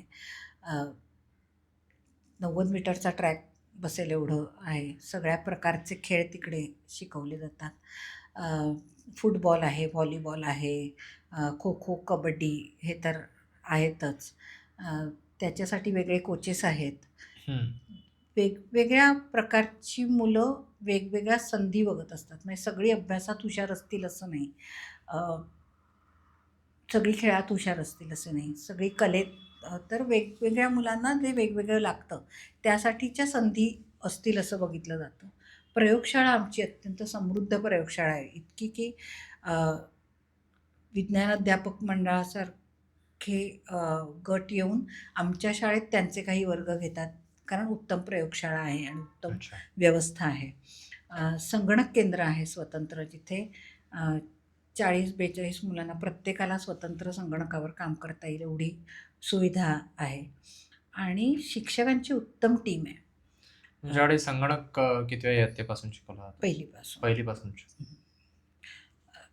म्हणजे सुरुवातीच्या काळात एक्सपोजर दिलं जातं आणि नंतर मग शिकवणं असं ते. आमच्याकडे 9वीची मुलं आता गेली 2 वर्ष MSCITची परीक्षा देतात. तर इथपर्यंत म्हणजे त्याच्यासाठीचा तो जो अभ्यासक्रम आहे तो मुलं 9वीत शिकतात. आता त्याचं 6वीपासून त्याच्यासाठीचा कोर्स हळूहळू ते तयार करत आहेत.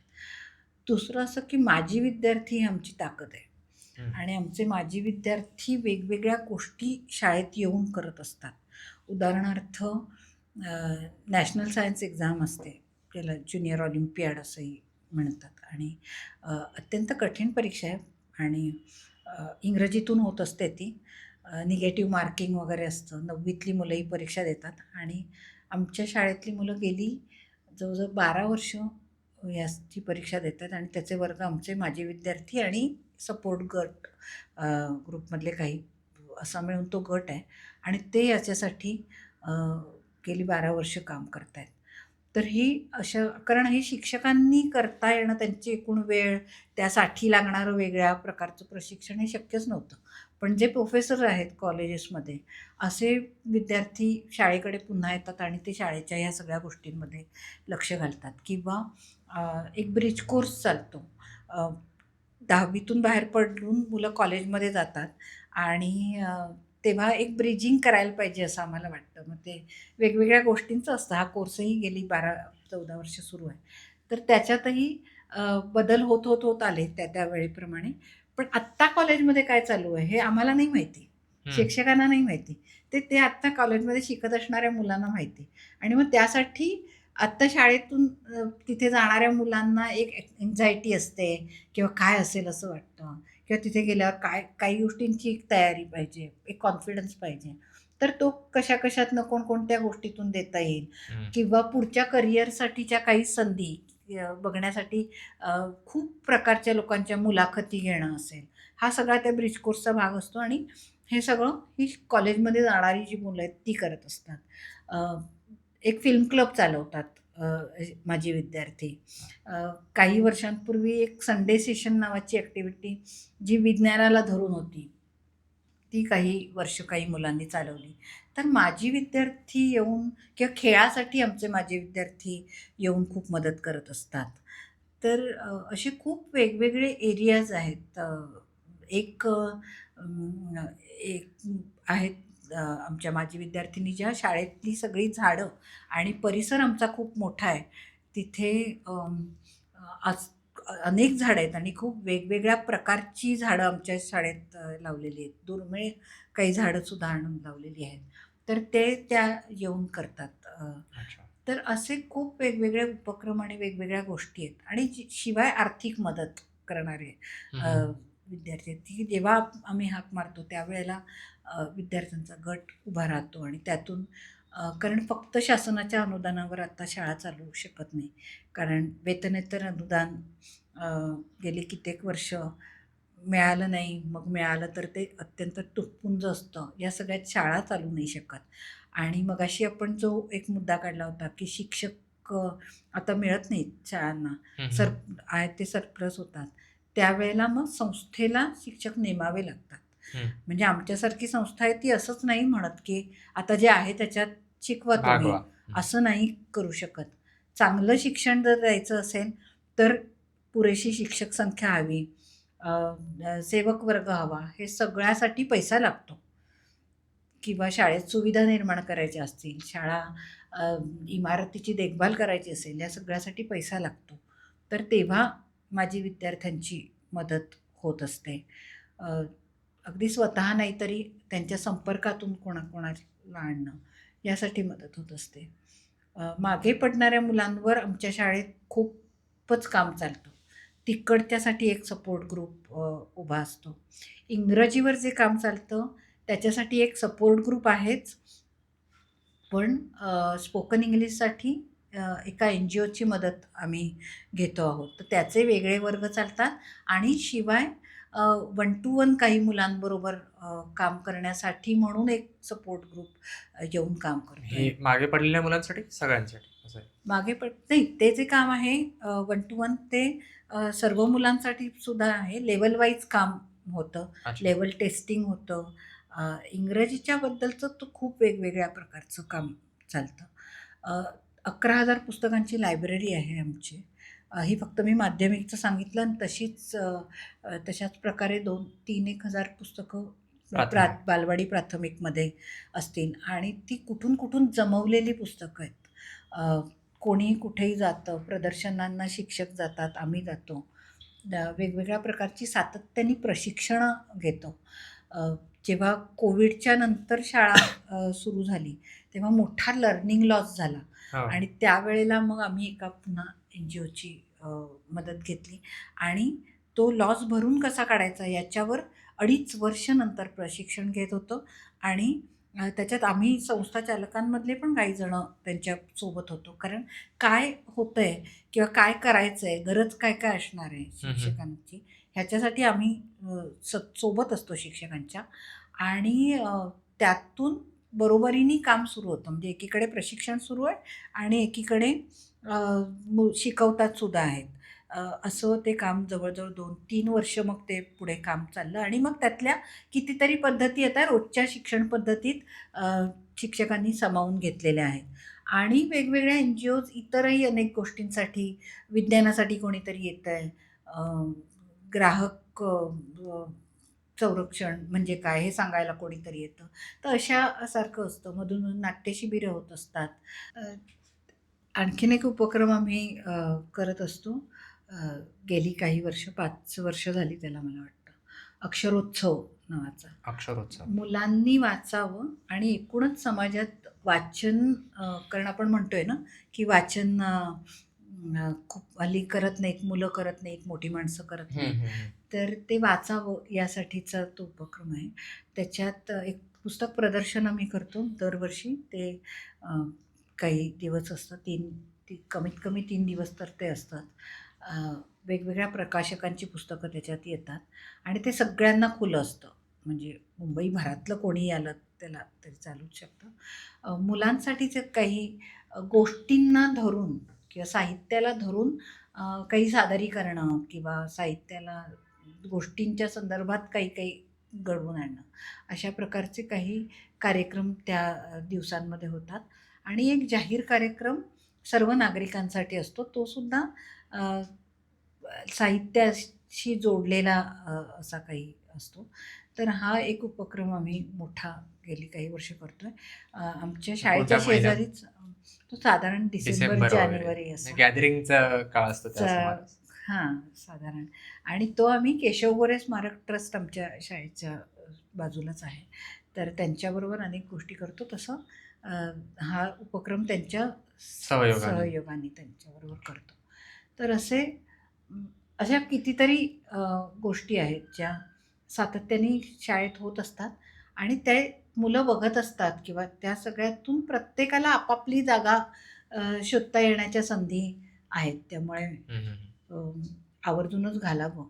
आणि मी असं म्हणेन की येतात पण आहेत पालक, म्हणजे शोधून शोधून आमच्यापर्यंत येतात की कोणीतरी सांगितलं की ही इथे शाळा आहे आणि इथे काहीतरी तुम्ही वेगळं करताय, हम्म, हम्म. खूप प्रयोग करताय किंवा खूप उपक्रम आहेत. आणि किंवा एक प्राथमिकमधलं गोष्ट सांगायला आवडेल.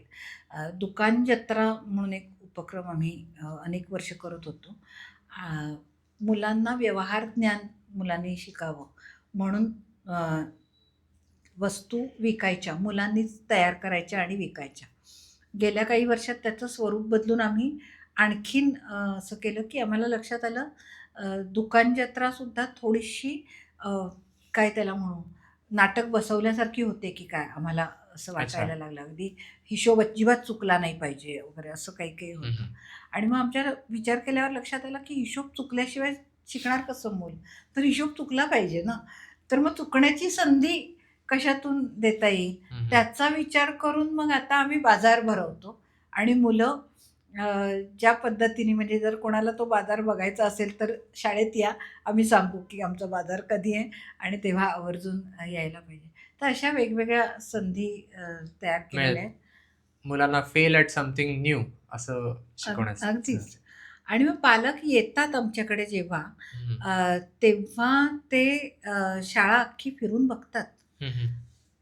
तास-तासभर बोलतो आम्ही पालकांशी आणि आम्हाला चांगलं वाटतं की ही सजगता पण वाढते आहे समाजात एकूणच. म्हणजे नुसतंच कोणीतरी सांगितलं किंवा तिथे शाळा आहे म्हणून घातलं असं नाही होत, किंवा अनेक वर्षांची जुनी शाळा आहे तर असं नाही होत. पालक प्रश्न विचारतात की तुमच्याकडे इंग्रजीवरचं काम कसं होतंय? एवढंच नाही तर मुलाचा म्हणजे जो विद्यार्थी शिक्षक प्रमाण काय आहे हे सुद्धा पालक विचारतात. जागा किती आहे तुमच्याकडे कसं आहे प्रमाण?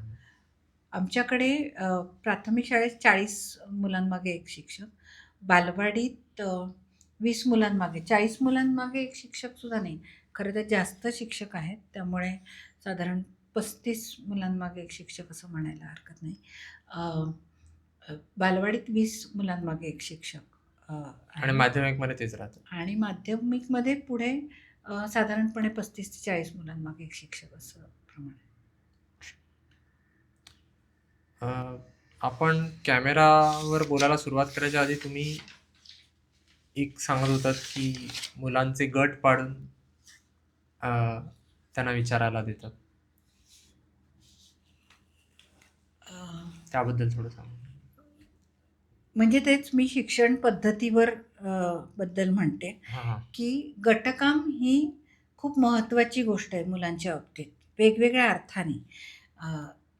एकतर गटात म्हणजे जसं आपापलं काहीतरी शिकायचं असतं, आपापलं काहीतरी करायचं असतं, तसं कोलॅबरेटिव्हली पण काहीतरी करायचं असतं. हं. तर शिकतो म्हणजे काय, आपण जगण्यातली म्हणजे शिकण्यातले घटक असतात हे एक आहे, पण आपण शेवटी लाईफ स्किल्स ह्याच्यातनं काय काय शिकतो.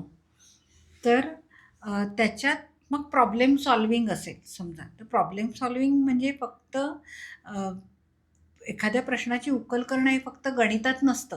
प्रॉब्लेम सॉल्व्हिंग म्हटल्यावर आपल्याला गणितच दिसतं, फक्त तेवढंच नसतं ते. तर कुठलीही गोष्ट समोर आली की तो प्रश्न सोडवायचा आहे कसा, म्हणजे मिळून जर एकत्र चित्र तयार करायचं किंवा एखादं वस्तू तयार करायची तरी तो प्रश्नच आहे. तर ते सगळ्यांनी जर मिळून करायचं असेल तर एकमेकांच्या बरोबर तुम्ही काम कसं करणार आहात, तर ते शिकणं ही एक व्हॅल्यू आहे. तेव्हा तुम्हाला कम्युनिकेट करायला लागतं, विचारांचं आदानप्रदान करायला लागतं. तर विचारांचं आदानप्रदान करणं ही सुद्धा एक व्हॅल्यू आहे. वस्तूंचं शेअरिंग करणं ही सुद्धा एक व्हॅल्यू आहे, मूल्य आहे ते. तर ही मूल्य शिकतात मुलं गटात काम करत असताना. आणि जसजशी मुलं मोठी होत जातात ना, तसं मगाशी आपण म्हणत होतो तसं एकटं मूल माझं चुकेल का हे बोलताना हेजिटेट करतं किंवा थोडंसं संकोचतं. पण गट असतो तेव्हा त्यांना गटाची ताकद मिळते आणि मग गटात ते मिळून काही करताना अ, अ, संकोचत नाहीत, घाबरत नाहीत आणि गट म्हणून एक आपली म्हणून एक भावना तयार होते आणि त्यातून ते करू शकतात. त्यामुळे गटकाम वेगवेगळ्या वयात जे काम करतं ती पद्धत म्हणून आमच्याकडे वापरतो आम्ही. दुसरं मगाशी आपण बोलताना मी एका गोष्टीचा उल्लेख केला होता की ब्रिज कोर्स असतो 10वीतनं बाहेर पडताना. 10वीतून बाहेर पडताना. तर तेव्हा ज्या विविध गोष्टी असतात त्याच्यात एक आम्ही म्हटल्यापेक्षा ही मुलं जे काही करतायत ते माझी विद्यार्थी करतात. त्याच्यात एक ॲक्टिव्हिटी असते प्रिव्हिलेज वॉक. Privilege walk. आणि प्रिव्हिलेज वॉक म्हणजे आपण सगळे एकत्र शिकतोय, पण सगळे एका स्तरावर नाही नसतोच. म्हणजे साध्या साध्या गोष्टी असतात, वेगवेगळ्या घरातून आलेली मुलं असतात. कोणाच्या घरात स्वतंत्र खोली असेल अभ्यासाला आणि कोणाच्या घरात एखादं टेबलसुद्धा नसेल स्वतंत्र किंवा वेगळी जागा नसेल, पण शिकताना आपण सगळे एकत्र शिकतोय. पण याचं भान कधीतरी मुलांना यावं आणि मग सगळ्यांना सामावून घेऊन आपण बरोबर जावं, यासाठी प्रिव्हिलेज वॉक त्या ह्याच्यात कोर्समध्ये करतात. आणि त्यामुळे खूप फरक पडलेला सुद्धा दिसलेला आहे, की कळतं काय मुलांना. स्वरूप असतं म्हणजे प्रिव्हिलेज वॉकमध्ये काय होतं? प्रिव्हिलेज वॉक म्हणजे वेगवेगळे काय त्याला म्हणूया मुद्दे असतात, त्याला धरून तुम्ही आधी एका ओळीत उभे असता आणि मग जसं पुढे एक जा, मुद्दा मागे जा असे. पुढे मागे नाही जायचं. एक वाक्य म्हटल्यानंतर ते वाक्य ज्यांना लागू होतं त्यांनी पुढे जायचं. अच्छा. तर अगदी आपल्याला वाटतं की हे सहज आहे, की कुटुंबात एकत्र कोणी नाटक किंवा थिएटरमध्ये जाऊन नाटक बघितलंय असं जे असेल त्यांनी एक पाऊल पुढे जा. तर कित्येक मुलांनी नसतं केलेलं. तर अशासारख्या आणि मग आपल्याला शिक्षक म्हणून सुद्धा आपण लक्षात येतं की मोठी माणसं म्हणून लक्षात येतं की काय काय घडतंय, काय काय आहे. घराला एकही खिडकी नाही अशाही घरातून मुलं आपल्याकडे येत आहे आणि एखाद्या बंगल्यात राहणारं मूल पण येत आहे. तर ही सगळी मुलं एकत्र शिकतात तेव्हा त्यांना कळतं की आपले हे सगळे मित्र कोण कोण आहेत, कसे कसे आहेत. आणि मी म्हटलं ना की असं सर्व समावेशक समाजात एकत्र शिकणं हे शाळेत जर घडलं असेल आणि ते जर सगळे आपले मित्रमैत्रिणी असतील तर पुढे जाऊन नागरिक म्हणून आपण समाज समजून घ्यायला थोडेसे तयार होऊ नये का असं वाटतं.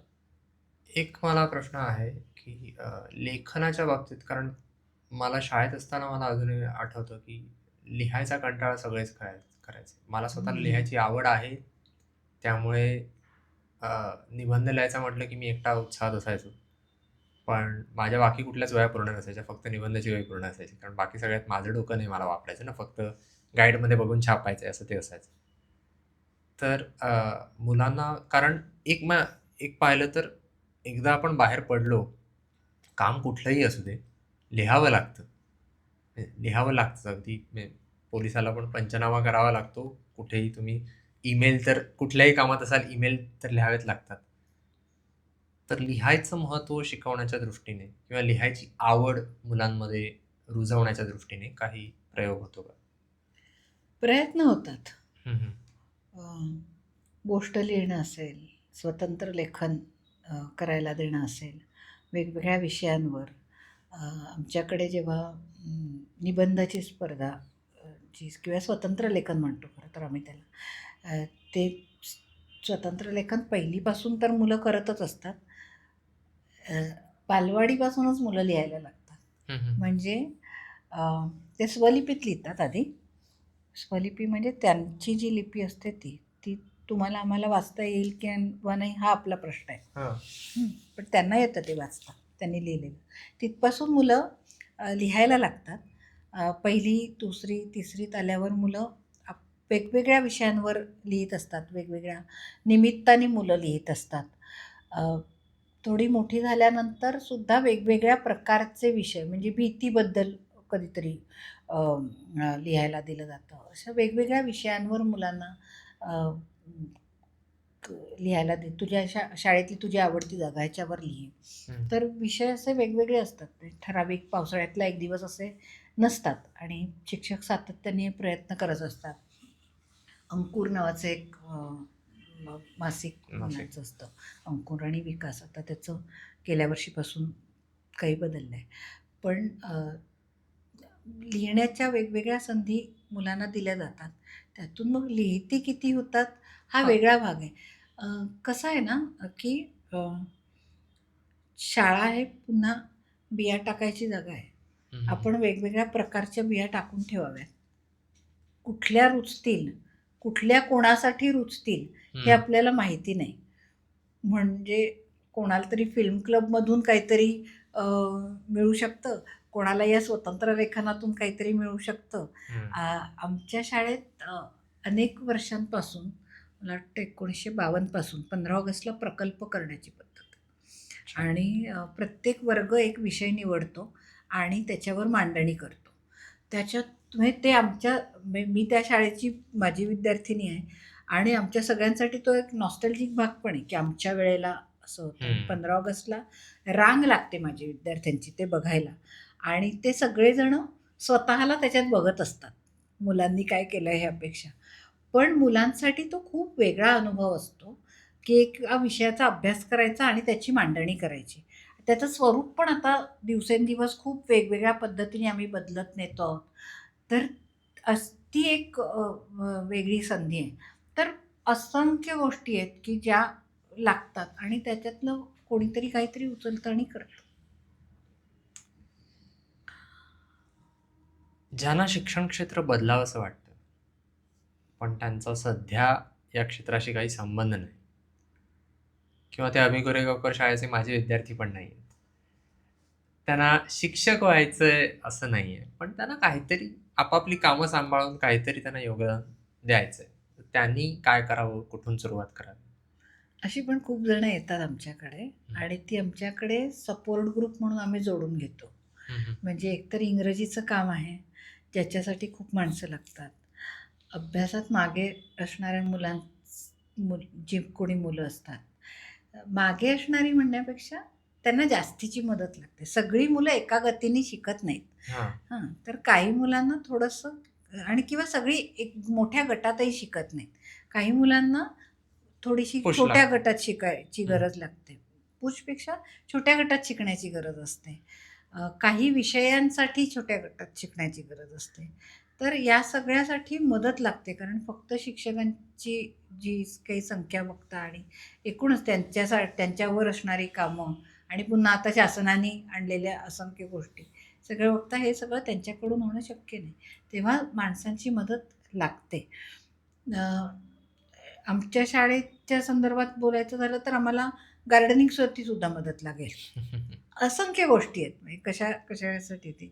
तर अशी लोकं येत असतात आणि ती विचारतात, की मला या गोष्टींची आवड आहे किंवा मी आता निवृत्त झाले, तर आता मला काहीतरी करायचं आहे. आज सकाळी सुद्धा मला एकीचा मेसेज आहे, की मला कधी बोलवताय तुम्ही? तर मी हम्म. थांबले, की जरा शाळा सुरू होऊ देत, मग सांगते. पण आमच्याच शाळेसाठी असं नाही, आसपास ज्या मराठी शाळा असतील किंवा इतरही शाळा असतील, त्यांना या प्रकारची मदत लागते. तर ज्यांना असं वाटतं, की आपण काहीतरी करावं, त्यांनी आपल्या आसपासच्या शाळा किंवा आपली आवड कशात आहे, अ, काही दिव्यांग मुलांच्या संदर्भात काम करणारे लोक असतात, संस्था असतात, तिकडे खूप माणसांची गरज लागते. काही NGOज वेगळ्या प्रकारचं शिक्षण क्षेत्रात काम करतायत. मी अनेक वर्ष डोअर स्टेप स्कूल नावाच्या एका संस्थेबरोबर काम करत होते. तर आमच्याकडे खूप सारे व्हॉलंटियर्स यायचे. तर अशा अशा शोधून आपल्या परिसरातल्या संस्था शोधून काढाव्यात. त्यांच्यासाठी कामं करावीत. हे जाय जर अभि गोरेगावकरसाठी काही योगदान द्यायचं तर येऊन धडकावं. येऊन धडकावं, हां. मला भेटावं आणि मग मी सांगेन. एकंदरीतच शिक्षणाविषयी शेवटचा प्रश्न. एकंदरीतच शिक्षणाविषयी जर पुस्तकं वाचायची झाली, इंग्रजी, मराठी जी काही असतील, तर कोणती सुचवाल? डायरेक्ट शिक्षणाबद्दलची म्हणायची झाली तर एकतर लीलाताई पाटीलांची खूप सारी पुस्तकं आहेत. म्हणजे परिवर्तनशील शिक्षण ओके. असेल किंवा शिक्षण देता घेता यासारखी पुस्तकं आहेत. अर्थपूर्ण आनंद शिक्षणासाठी, अर्थपूर्ण आनंद शिक्षणासाठी. अर्थपूर्ण आनंद शिक्षणासाठी असं म्हणजे पूर्ण एकच नाव. अर्थपूर्ण आनंद शिक्षणासाठी असं नाही, अर्थपूर्ण आनंद शिक्षणासाठी. अच्छा. त्यानंतर मुलं शिकती करताना नावाचं एक पुस्तक आहे, जे मंजिरी निमकर आणि मी मिळून लिहिलेलं आहे. मंजिरी निमकर. त्यानंतर मग म्हणजे प्रत्यक्ष शिकवणं असं नाही, पण शिक्षणाच्या संदर्भातली बरीच पुस्तकं आहेत. घाट शिकवण्याचा किंवा शिक्षण प्रवाहाच्या उगमापाशी ही सुचेता पडळकरांचं पुस्तक आहे. शिकता शिकवता निलेश निमकरांचं पुस्तक आहे. समर हिल नीलची शाळा आहे, एक अनुवाद आहे. म्हणजे मला वाटतं समर हिल नीलची शाळा असं एक पुस्तक आहे. सुजाता होनवाड मला वाटतं त्यांनी अनुवाद केलेला आहे. किंवा जॉन होल्टचं मुलं नापास का होतात ते पुस्तक आहे. मनोविकास प्रकाशनाने किंवा ज्योत्स्ना प्रकाशनाने बरीच पुस्तकं प्रकाशित केलेली आहेत. पण मी असं म्हणेन की म्हणजे माझी सुरुवात ह्या प्रकारच्या पुस्तकांची जी झाली ती शोभा भागवतांचं गारांचा पाऊस किंवा मूल नावाचं सुंदर कोडं ह्या पुस्तकांमधून झाली. आणि एक वेगळा आयाम मुलांकडे बघण्याचा मिळाला. आणि त्यातून असं वाटतं की ज्याला मुलांबरोबर काम करावं असं वाटतं त्यांनी मूल, शिक्षण आणि समाज समजून घेणारी जी कुठली पुस्तकं असतील ती वाचावीत. लहान मुलांची गोष्टीची पुस्तकं वाचावीत, राक्षसाच्या भूतांच्या गोष्टी वाचाव्यात. कारण यातला आनंद, यातली मजा जर आपल्याला कळेल ना, तरच ती आपण मुलांपर्यंत पोचवू शकू. नाहीतर कसं काय पोचवणार? त्यामुळे काहीही वाचावं. प्रियबाई नावाचं एक पुस्तक ज्यांनी मला खूप सुरुवातीच्या काळात एक काय म्हणूया भान दिलं समाजाबद्दलचं. म्हणजे ते बार्बियानाची शाळा नावाचं पुस्तक आहे, प्रियबाई. पण त्यांनी बार्बियानाची शाळा. अच्छा, प्रियबाई बार्बियानाची शाळा. अनिल अवचटांची पुस्तकं आहेत, शिकविले ज्यांनी किंवा माणसं, ही समाजाचं भान देणारी पुस्तकं आहेत. आणि ही डायरेक्ट शिक्षणासाठी लागून आहेत असं नाही आहे. पण मला असं वाटतं की शिकवणं किंवा आपण शिक्षण क्षेत्रात काम करणं म्हणजे आपल्याला समाजाचं भान असणं. तर त्यासाठी ते सगळं वाचलं पाहिजे. तोत्तोचान नावाचं एक खूप गोड पुस्तक आहे. आणि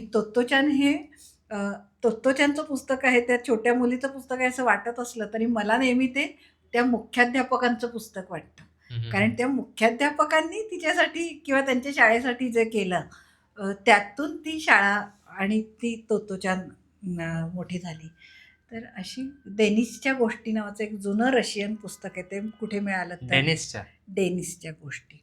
मला वाटतं आता कुठल्या तरी नवीन प्रकाशनाने ते काढलेलं आहे. हा आणि पण डेनिस द मेनेस सेम नाही आहेत, ते सेम नाही नाही आहेत. नाही नाही, पण मी अजूनही खूप वेळा ते काढून काढून असं वाचत असते. मजा आहे त्या पुस्तकात. तर अशी कितीतरी पुस्तकं आहेत. टू किल अ मॉकिंग बर्ड वाचलंय तुम्ही? नाही हार्पर लीचं एक पुस्तक आहे. छान. नाही. 7 वर्षाची मुलगी, तिला तिचे वडील कसे वाढवतात तेव्हा, म्हणजे जुन्या काळातले, जेव्हा अमेरिकेत काळ्या कृष्णकुमार यांना वेगळी वागणूक होती, तुच्छ वागणूक होती, त्या काळातला वीणा पण गवाणकरांची पुस्तकं एक मला होता आठवली. कारभार. एक होता कारभार आणि इतर अनेक. आणि आता तू सांगितलंस त्यावरून मला आठवलं की गारांचा पाऊसच्याही आधी मी वाचलं होतं, एका दिवाळी अंकात आलेला लेख अवचटांचाच होता, संगोपन एक प्रयोग. त्यांनी त्यांच्या 2 मुलींना कसं वाढवलं. अच्छा. तो त्यांच्या आता कुठल्या तरी पुस्तकात आहे किंवा काय मला माहीत नाही, हम्म. पण त्यातून मुलांना वाढवणं आणि त्यांच्या वाढण्याकडे वेगळ्या नजरेने बघणं हे पहिल्यांदा मला कळलं होतं. तर असंही कितीतरी असू शकतं आपल्या आजूबाजूला. सीइंग विथ हँड्स नावाचं के.बी. जिनन यांचं पुस्तक आहे. के.बी. जिनन. जे आर्ट एज्युकेशनबद्दल बोलतं, किंवा art the basis of education हे जुनं देवी प्रसादांचं पुस्तक आहे. Art the the basis of education.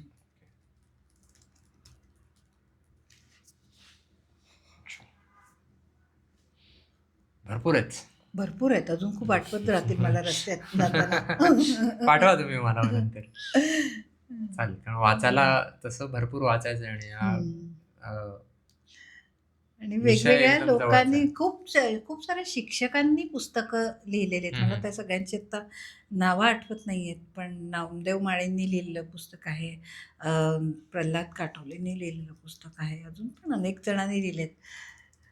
आणि ते त्यांचे ना अनुभव असणारी पुस्तकं आहेत. त्यामुळे प्रल्हाद काठोले ही पुस्तकं मला यासाठी शिक्षकांनी लिहिलेली महत्त्वाची वाटतात, किंवा सुचिताताईंनी लिहिलेलं पुस्तक आहे. ही त्यांचे शिकवतानाचे अनुभव. आमच्या शाळेने पुस्तकं प्रकाशित केलेली आहेत, अभिरंग आणि बालरंग म्हणून, ज्याच्यात शाळेचा इतिहास आहेच, पण शिक्षकांचे अनुभव त्याच्यात लिहिलेले आहेत. प्रयोग वेगवेगळे केलेले त्याच्याबद्दल शिक्षकांनी लिहिलेलं आहे. त्यामुळे अशी आत्ता प्रगत शिक्षण संस्थेनी, फलटणच्या प्रगत शिक्षण संस्थेनी त्यांचं एक पुस्तक प्रकाशित केलं. त्याचं नाव मला आत्ता पटकन आठवत नाही, पण ही अनुभवावर आधारित जी पुस्तकं आहेत ना, ती खरंच काय घडलं त्याच्याबद्दलची आहेत. नुसतं असं करावं असं नाही आहे. हो, कारण त्याने तो अधिकारवाणीने बोलू शकणाऱ्या लोकांचं अगदी असतं. अगदी. बरोबर.